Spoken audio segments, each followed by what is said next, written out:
will tell you 3 stories in which animal caretakers came face to face with evil.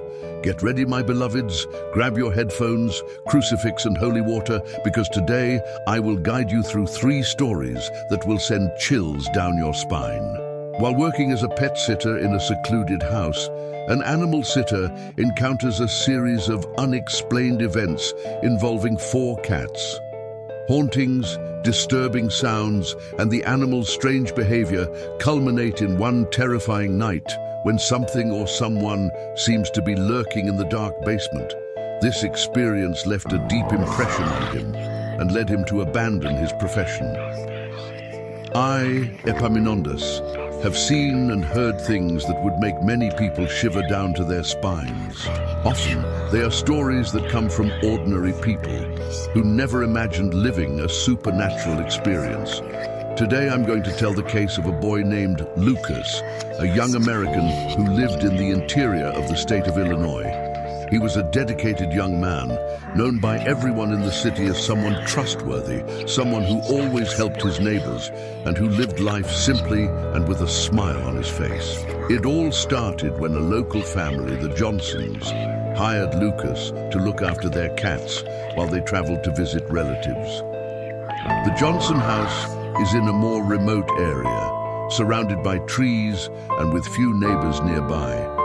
The kind of place you only find in small towns, where the night is so dark that you can barely see an inch in front of your nose. Lucas wasn't the type to get scared easily. In fact, he even liked being alone in houses like the Johnsons, where he felt he could rest in peace, away from the hustle and bustle of the city.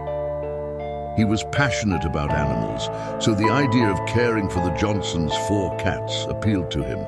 All she had to do was feed the cats and spend the night there to ensure that everything was in order. At first, it seemed like a simple task, but from the first night, Lucas realized that something in that house wasn't right. Lucas arrived at the Johnson home on Friday afternoon as the sky began to take on the golden hue of sunset. The surrounding environment was peaceful, but as soon as he entered, he noticed a strange smell, something he couldn't identify, like a mixture of mold with a metallic touch. He thought maybe it was the stuffy air of a closed house for a few days and didn't think much of it. The cats, 4 slender creatures with piercing eyes, watched him with interest. There was Milo, a skittish Siamese, Rosie, a thick-coated cat, and the twin brothers Soot and Ash, 2 black cats who moved in perfect synchrony. They followed him wherever he went, keeping a certain distance, as if they were studying him, but nothing more. Lucas had dealt with cats before. He knew they could be independent, but something about the way these 4 looked at him made his skin crawl. When night fell, Lucas made himself some coffee to stay awake and decided to relax in the living room, where there was an old TV. He was lying on the couch, half asleep, when he heard the first noise coming from the basement. A low, scraping sound, followed by a soft groan. He jumped, but remembering that he was alone, he tried to fool himself. Maybe something had fallen, or maybe it was the house's plumbing. Living in a small town, he knew that old houses had their peculiarities, creaking and making strange sounds on their own. But the cats weren't as relaxed as he was. As soon as the sound stopped, all 4 of them gathered near the door that led to the basement. They stood there, staring, as if something was drawing them in that direction. He watched the scene for a while, intrigued by their behavior, but with a sigh, he decided to ignore it. Later, when he was almost falling asleep again, the TV turned on by itself. The loud sound made him jump, and he quickly moved to turn it off. But before he could do anything, the channel began to change, switching from one image to another at an insane speed. The scenes flashed across the screen, but he could barely keep up. It was all so fast and confusing. When the TV finally turned off by itself, the silence settled in again, thick and suffocating. Lucas took a deep breath, trying to ignore the growing disturbances, but he began to feel a presence around him, a feeling that something or someone was watching him. He decided it was time to sleep and went to the guest room, closing the door behind him. still trying to push away the irrational fear that was taking hold of him. However, it wasn't long before he was woken up again, this time by the cats who had gathered around his bed, all staring at him with wide eyes. He tried to chase them away, but they wouldn't budge. It was then that he heard the strangest sound of all, a deep, drawn-out breath coming directly from the basement, as if something was waiting for him down there.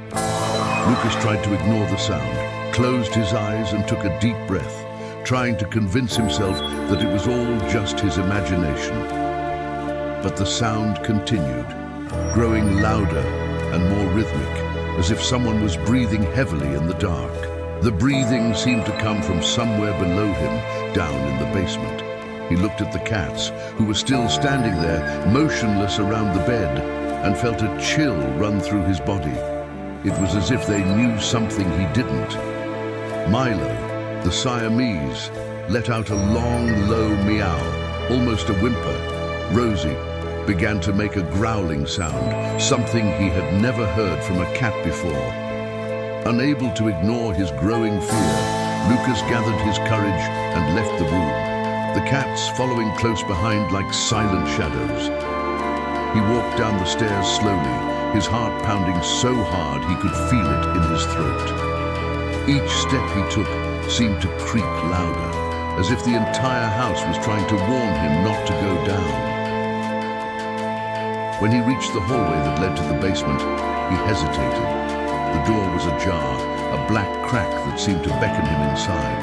He looked inside, feeling a rush of cold air coming from it. The cats, who had been following him closely, stopped in front of the door, staring at him as if waiting for his decision. With a trembling hand, he pushed the door open, and it creaked open with a long, agonizing creak. Down below, in the darkness of the basement, he could only make out boxes and shadows. Suddenly, the heavy breathing came again, but this time closer, as if something was standing just at the foot of the stairs, waiting for him.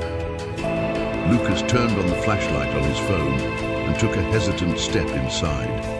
He went down a few steps, each one more difficult than the last. When he reached the bottom, his flashlight illuminated something that made his heart stop for a moment. A dark stain on the floor, something that looked like dried blood, forming a trail that disappeared into the darkness of the basement. Before you could react, the basement door behind him slammed shut, making a loud bang that echoed through the room. Lucas froze, feeling a presence getting closer and closer, as if something invisible was moving around him. The cats ran desperately outside, scratching at the door, but he was locked inside, alone. It was then that he heard his name being called. A low, hoarse voice, as if someone was trying to speak but had no strength. The voice sounded close, like a cold whisper in his ear. Lucas, Lucas. He swung the flashlight in every direction, but he could see nothing but the dense, oppressive shadows. The sound of breathing grew louder, faster, as if it were about to attack him. In desperation, Lucas tried to open the door, but the handle wouldn't budge. He began banging on the door, shouting to the cats as if they could somehow help him escape this suffocating situation. Finally, in a final act of panic, he gave the door a strong kick which flew open with a bang. He fell backwards into the hallway, and the ominous breathing suddenly stopped.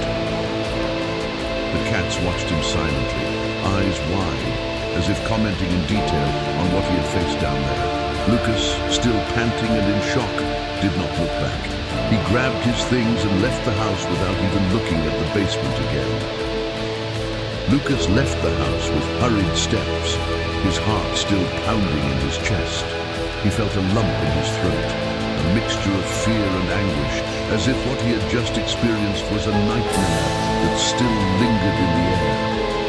Outside, the fresh night air helped him regain some calm, but he could barely think straight. The cats stood at the door, watching him silently, like sentinels, motionless under the dim light of the hall.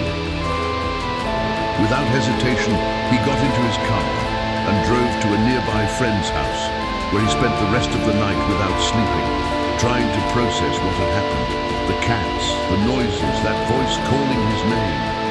No matter how hard he tried, he couldn't forget. It wasn't until dawn, when the sky began to lighten, that he decided what he would do. As soon as the Johnsons returned, Lucas made a point of meeting them in person. He warned them, his voice still shaking, that something strange and frightening was happening in that house. The family listened attentively, but there was a mixture of skepticism and concern in their eyes. After all, they had never noticed anything wrong there. He talked about the TV, the basement, the dark trail, but he omitted the scariest details, fearing that they would think he was crazy. Despite this, he suggested that they consider investigating the basement, or at least not leaving anyone else there alone. Although they didn't say anything, Lucas could tell that the family was uncomfortable, and he didn't blame them. He himself still had doubts about what he had experienced that night. After that day, Lucas never accepted any pet-sitting jobs again, especially in classic or old houses. What happened in that house had left a deep impression on him, and he preferred to stay away from any situation that could revive that feeling of dread. Over time, he distanced himself from the Johnsons and the memories of that night, trying to forget the experience along with the fear. Years later, in a conversation with me, Lucas confessed to me that he still got goosebumps every time he saw cats staring at him. He said that some nights he would wake up at home and think he could hear the same sound of heavy breathing coming from the dark corner of the room. He preferred to believe that it was just the remnants of a trauma, but he confessed quietly that a part of him knew that that presence might never have left him. Thus, yet another soul was marked by the most mysterious aspects of the world of the living and the dead. And I, Epaminondas, carry this story with me to remind listeners that sometimes animals see things that we don't, and that in certain places there are things that should not be bothered, that we can never leave alone again. While caring for a dog and a cat in a seemingly safe neighborhood, a pet sitter begins receiving strange phone calls and unwanted visitors at night. After a series of disturbing calls and encounters with a shadowy figure in his home, he finds himself in a situation of pure terror and struggles to escape. This event makes him rethink his safety and quit his pet-sitting job. I have heard and experienced many cases where the supernatural is close at hand, but not all fear comes from things beyond this world.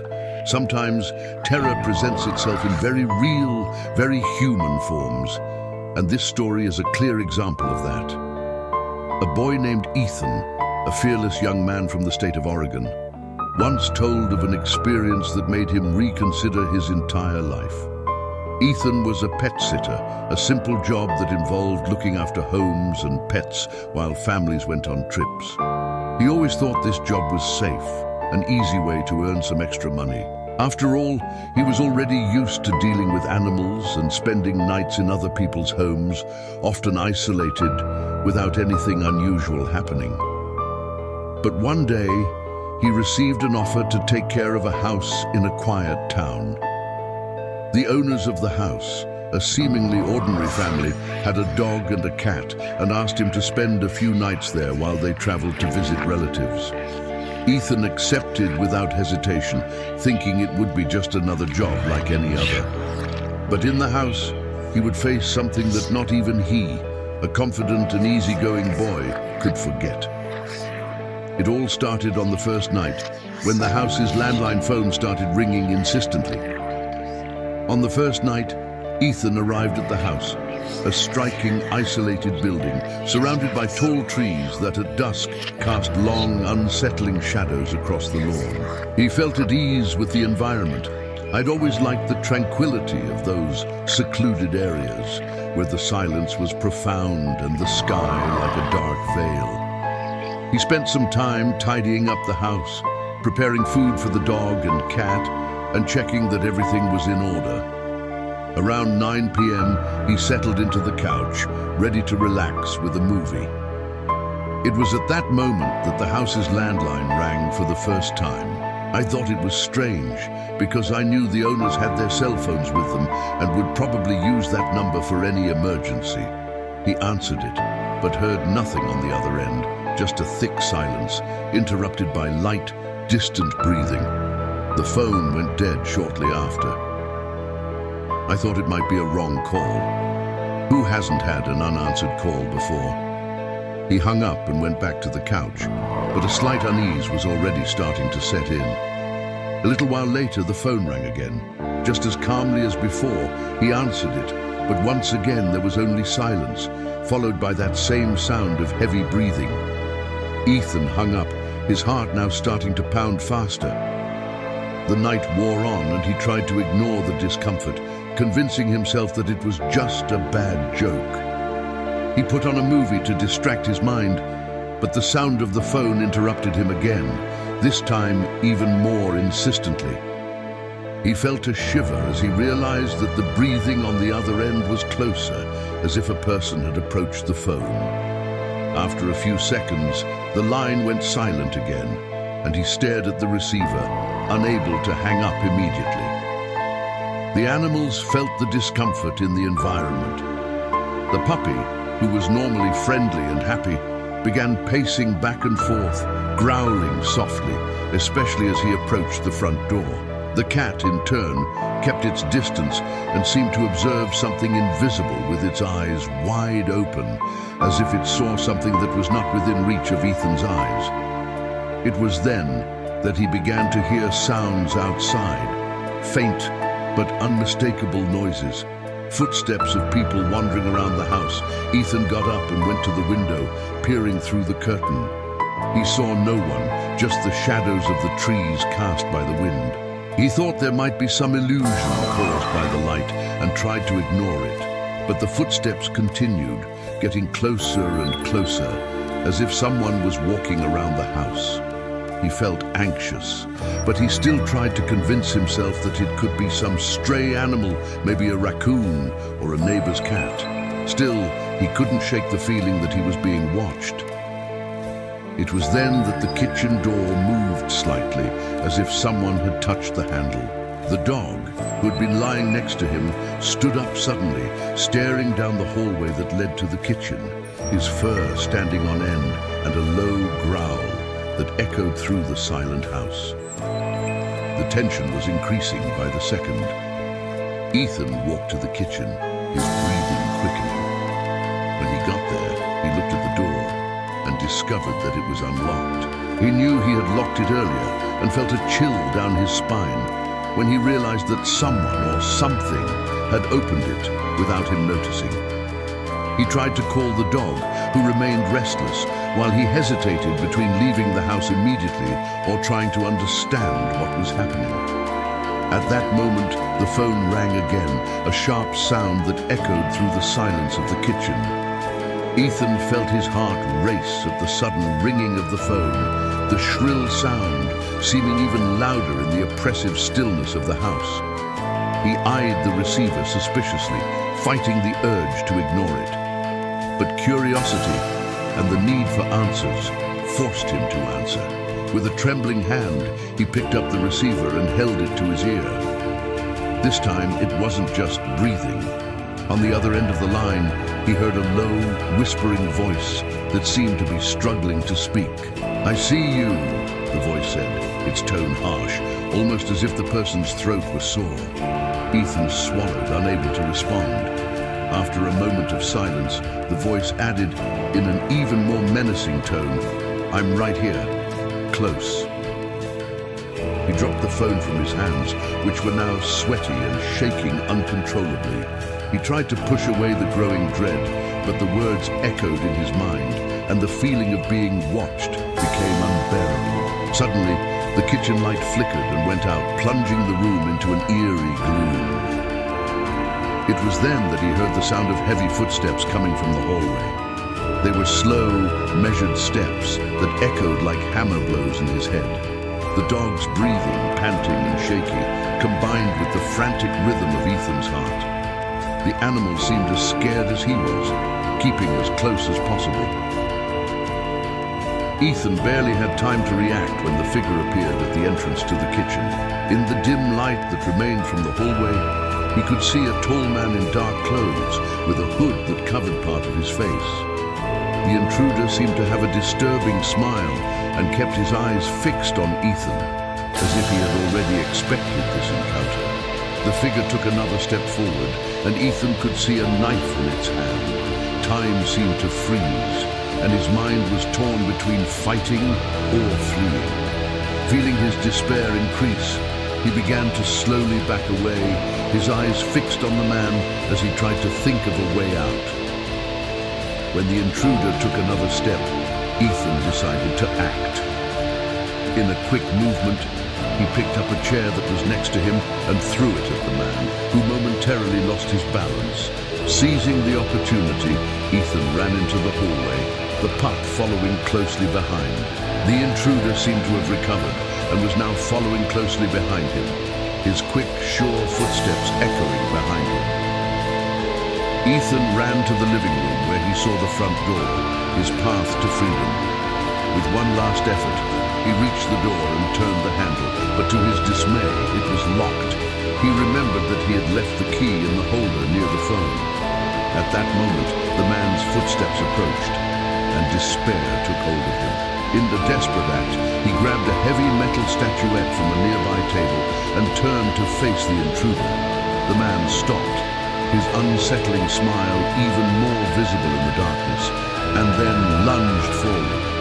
Ethan swung with all his strength, hitting him in the arm, causing the intruder to scream and momentarily recoil.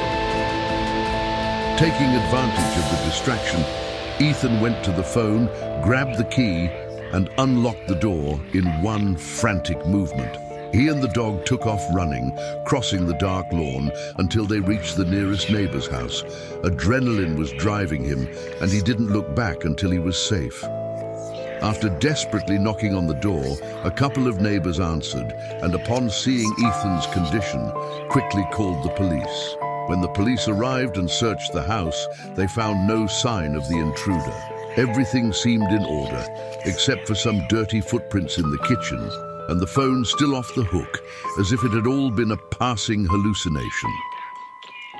Ethan spent hours with the police, recounting every detail of what he had experienced that night.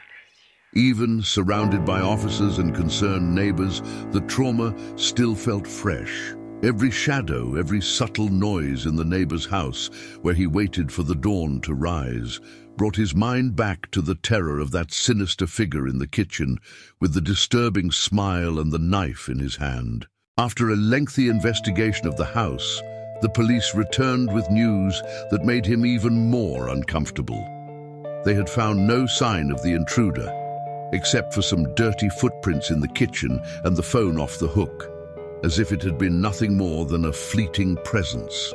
There were no signs of a break-in, and none of the neighbors had reported seeing anyone strange lurking around the area that night. It all seemed surreal. To the police, he had been alone, and the intruder, for some unknown reason, seemed to have disappeared as suddenly as he had appeared. The days that followed were even more difficult. Ethan could barely sleep. Every early morning noise made him jump out of bed, expecting to see that man in the hood standing in a dark corner. He quit his pet sitting job immediately, fearing that one night he might relive the terror he faced in that house. As time went by, Ethan began to avoid even answering the phone, always feeling like he would hear that same heavy breathing and threatening whisper on the other end of the line.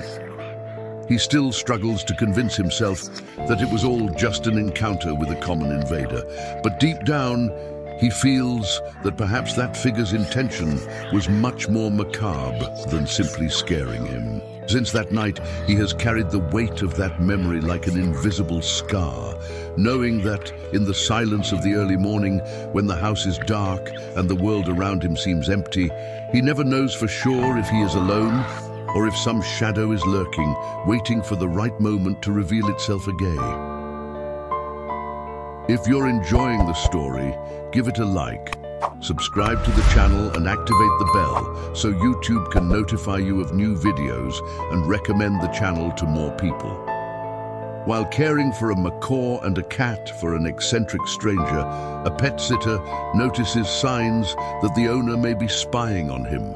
Between disturbing messages and inexplicable noises, he discovers an unsettling presence inside the house, causing him to flee in fear and never return. As I always say, life has mysteries that even the most skeptical would hesitate to investigate. Sometimes terror doesn't come from the other world, but from something very close by, from someone we perhaps didn't even imagine was capable of scaring us. This story, which was told by a boy named Matt, shows what can happen when we trust someone without really knowing them. Matt was a young man from rural Colorado who spent his nights taking care of animals and houses to earn extra money. He has always been an animal lover, especially those that most people don't tend to have patience with. For him, working as a pet sitter wasn't just a job. It was an opportunity to help and keep the animals company. But one day, a job made him question his own safety and even his sanity. He was hired by an eccentric man who needed someone to look after his macaw and cat while he was away. The pay was good and the house was a bit out of the way, but Matt thought it would be worth it. But as the days went by, he began to feel that something was wrong. In the silence of the night, an uneasy feeling of being watched mixed in with the strange movements in the house. Little did he know that the worst was yet to come.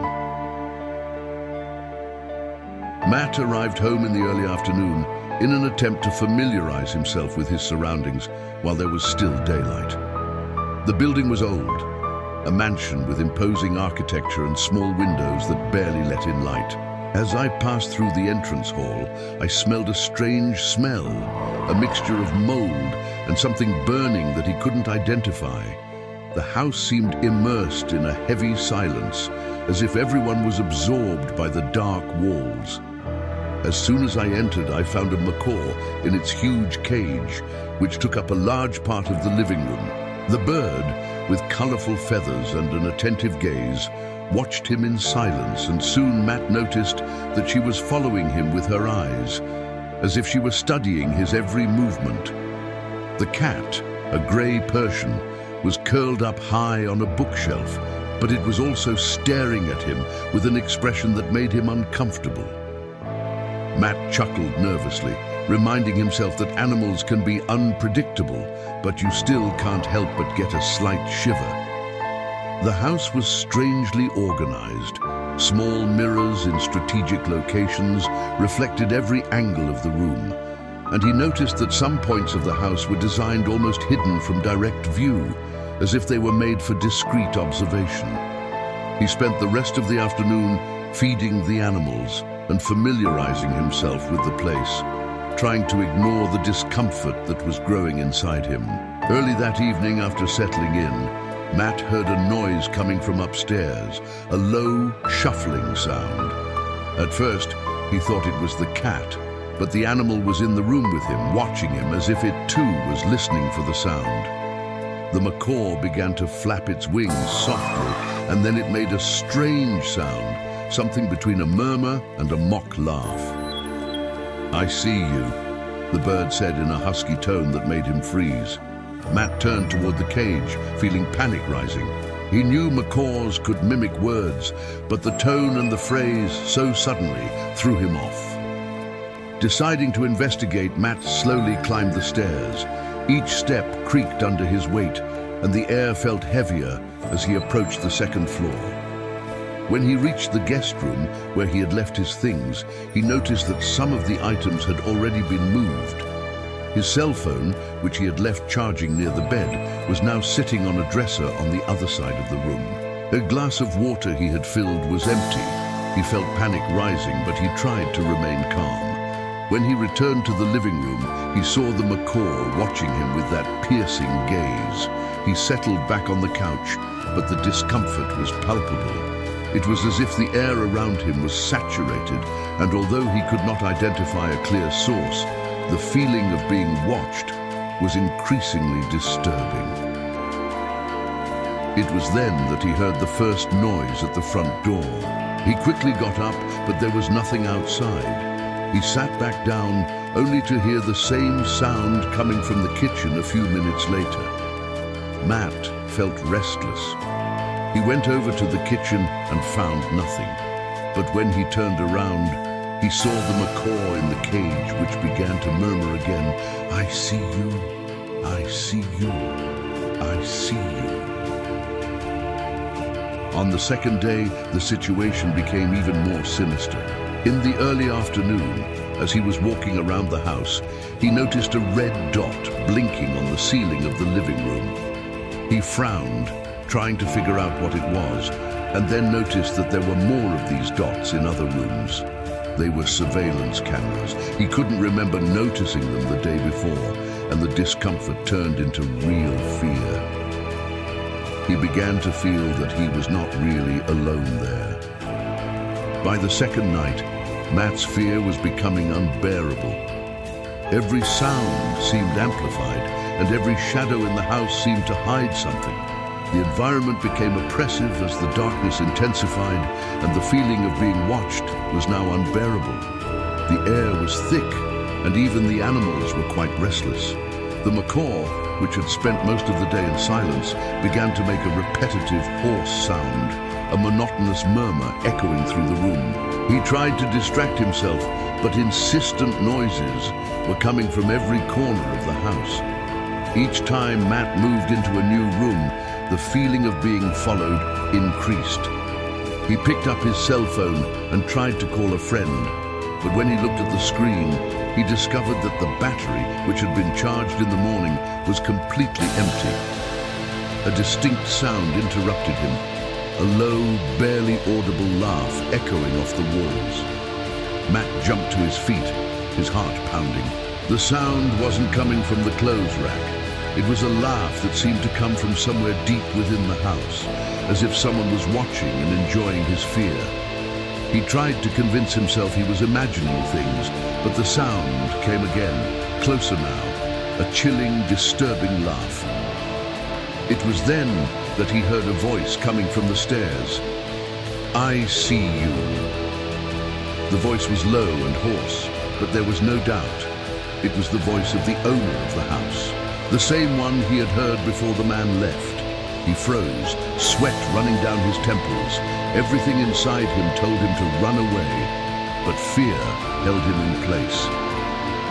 Suddenly, the light in the room flickered and went out. The house was plunged into darkness, and the footsteps were approaching in the hallway. Unable to think, Matt hid behind the couch, holding his breath. The footsteps echoed around the room, slow and methodical, as if whoever it was knew exactly where he was. He held his breath, trying not to make the slightest noise. The cat, which was hiding in some corner, let out a low meow, making him jump in fright. It was then that he saw a shadow cross the room and stop in front of the macaw's cage. The figure seemed to be watching the bird, which was now completely silent, its eyes wide and staring. The figure slowly turned towards the couch, and Matt discovered that his hiding place was no longer safe. In one swift movement, he came out from behind the couch and ran toward the door. The figure behind him began to move as well, heavy footsteps echoing through the house. Matt forced the handle, but the door seemed stuck, as if someone had locked it from the outside. He felt the presence approaching, and, in a last impulse of desperation, he grabbed a chair and broke the glass in the window next to the door. Careful not to cut himself, he slipped out of the house, his heart beating frantically as he heard the macabre laughter inside. He ran as fast as he could, feeling like the shadow was chasing him. Upon reaching the street, he looked back and saw, in the living room window, the figure of the owner of the house, his face partially illuminated with that cold and insane smile. The macaw in the background repeated, in a high-pitched and hoarse voice, "I see you, I see you." Matt ran down the dark street, feeling the weight of the night around him and an invisible presence behind him. His body was in a state of pure panic, and he only stopped when he arrived at the house of a neighbor who took him in, alarmed by his condition. Shaking and panting, Matt tried to explain what happened, but the words barely came out, and he seemed unable to organize his mind to describe the terror he had faced. The neighbor, realizing the gravity of the situation, immediately called the police. When officers arrived, he recounted every detail: the strange noises, the hidden cameras, the threatening voice of the homeowner, and the shadowy figure that had been following him. The police went to the home to investigate, while Matt and the neighbor waited anxiously outside. After some time, the police came back with a report that would have left anyone disturbed. They had searched the entire house but found no one inside. No cameras were found, no threats of a break-in, no concrete evidence that the owner was even there. What shocked him most was that, according to the police, the owner of the house, the same one who had hired Matt, had been reported missing for months, and no one knew for sure where he was. To the police, Matt appeared to have been the victim of a paranoid episode or a stress-induced hallucination, but he knew what he had seen and heard, and that smiling face in the window was burned into his memory like a scar.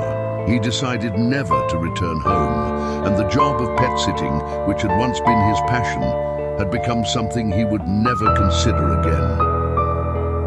Since that night, Matt has been on constant alert. He avoids isolated places and refuses any job offers in remote houses. On the quietest nights, he still hears the threatening whisper in his mind, "I see you." And although he tries to push these thoughts away, the fear of being seen never completely leaves him. That's all for today. Tomorrow I'll be back with another soul-chilling and hair-raising story.